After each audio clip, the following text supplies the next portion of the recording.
বাংলাদেশের অন্যতম ঐতিহাসিকভাবে গুরুত্বপূর্ণ জেলা কুষ্টিয়া। প্রাকৃতিক সৌন্দর্য, ইতিহাস ও প্রত্নতত্ত্বে সমৃদ্ধ কুষ্টিয়ায় যেমন লালনের আখড়া, রবীন্দ্র কুঠিবাড়ি, মীর মোশাররফ হোসেনের বাসগৃহ সহ অনেক ঐতিহাসিক স্থাপত্য নিদর্শন রয়েছে, তেমনি রয়েছে অনেক আধুনিক স্থাপত্যের নিদর্শনও। এই জেলার অবকাঠামোগত উন্নয়নে গুরুত্বপূর্ণ অবদান রাখছেন স্থপতি নাজমুস সাকিব তনু। আসুন আমরা আজ তার সম্পর্কে জানি।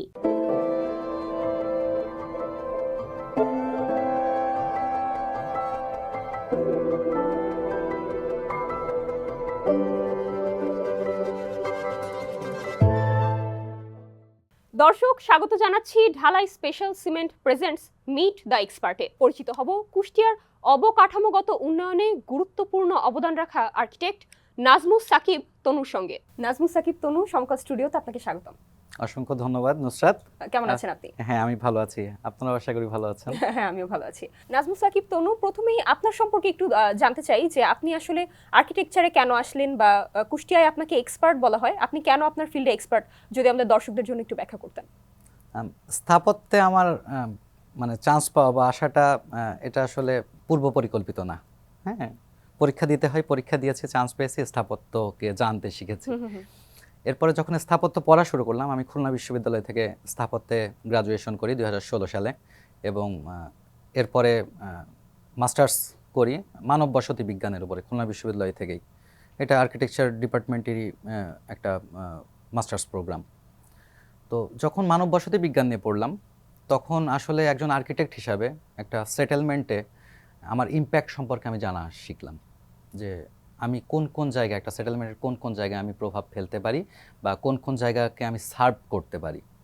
সেই জায়গা থেকে আমার মনে হয়েছে যে বাংলাদেশে সব কিছু ক্যাপিটাল কেন্দ্রিক বা হচ্ছে বিভাগীয় শহর কেন্দ্রিক, তো এর বাইরে যে আরও এত বড় জনগোষ্ঠী, সেই মানুষগুলো এই আর্কিটেকচার বা স্থাপত্যের সেবা থেকে বঞ্চিত থাকছে।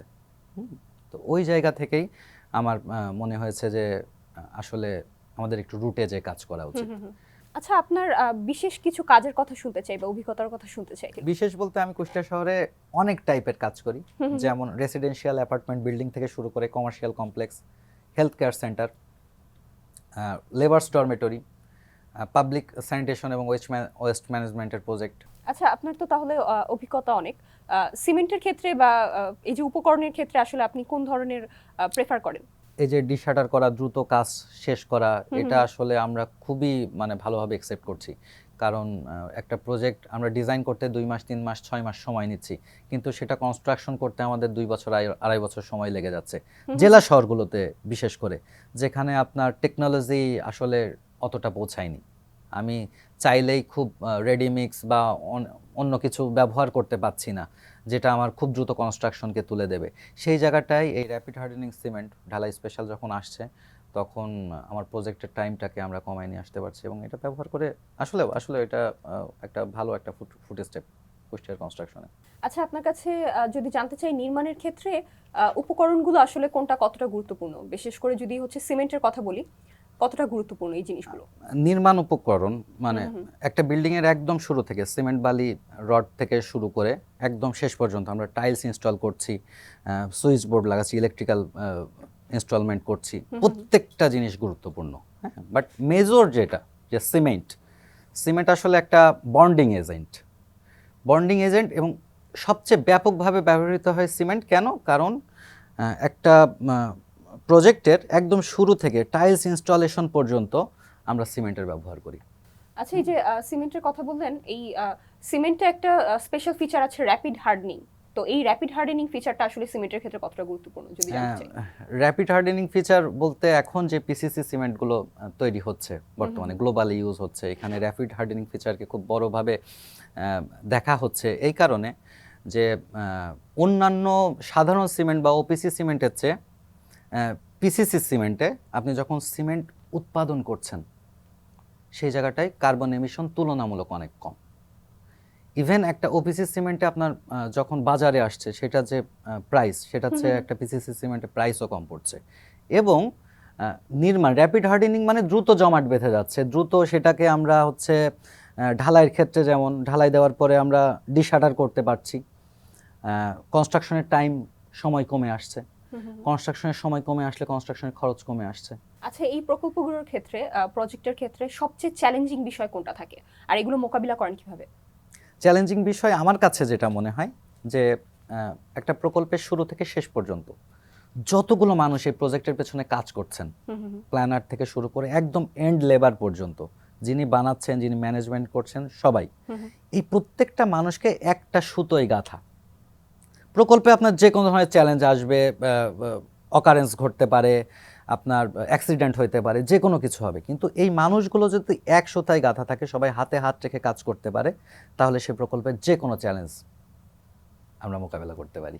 আচ্ছা, বর্তমানে যে ধরনের ডিজাইন মানে আধুনিক ডিজাইন চলছে, এগুলো কি ভবিষ্যতে আরো পরিবর্তিত হতে পারে বলে আপনি মনে করেন, বা আপনি আসলে ভবিষ্যতে কেমন ডিজাইন দেখতে চান? যত দিন যাচ্ছে স্থাপত্য পরিবর্তন হচ্ছে এবং এই পরিবর্তনটাকে একসেপ্ট করতে হবে, গ্রহণ করতে হবে। হ্যাঁ, তো এই গ্রহণ করার জন্য স্থাপত্যের কিছু ফিচার আছে। যখন আমরা একটা প্রকল্প ডিজাইন করছি, ওই প্রজেক্টটা অ্যাডাপ্টেবল কিনা, ভবিষ্যতে যখন আমাদের নতুন একটা নিড তৈরি হবে, প্রয়োজন তৈরি হবে, সেই প্রয়োজনটাকে গ্রহণ করতে পারছে কিনা ওই প্রকল্পটা। তা না হলে তো আমাদের প্রকল্প বানাতে হবে এবং ডেমলিশ করে ফেলতে হবে। সো এখন বর্তমানে যে ডিজাইন প্র্যাকটিসটা হচ্ছে, আমরা এই অ্যাডাপ্টেবল ডিজাইনটাকে আমরা প্রাধান্য দিচ্ছি। আচ্ছা, একটু আগে সাস্টেনেবিলিটির কথা বললেন, তো এই স্থাপত্যের ক্ষেত্রে এই সাস্টেনেবিলিটি বা পরিবেশ বান্ধব বিষয়টাকে কতটা গুরুত্ব দেন? সাস্টেনেবিলিটির বাইরে আসলে চিন্তা করার আমাদের কোনো অপশন নেই এখন। হ্যাঁ, যেটাই আমরা করি সেটা সাস্টেনেবিলিটির যে শর্তগুলো, যে বৈশিষ্ট্যগুলো, সেটা থাকতে হবে। যেমন একটা ভবন যখন আমরা নির্মাণ করছি, তখন ওইটার ডিজাইনগত, পরিবেশগত দিক থেকে যেমন সাস্টেনেবল হতে হবে, ওইখানে আমরা যতগুলো উপকরণ ব্যবহার করছি, রড, বালি, সিমেন্ট থেকে শুরু করে, এইগুলো সাস্টেনেবিলিটির এই শর্তগুলোকে পূরণ করে আসছে কিনা।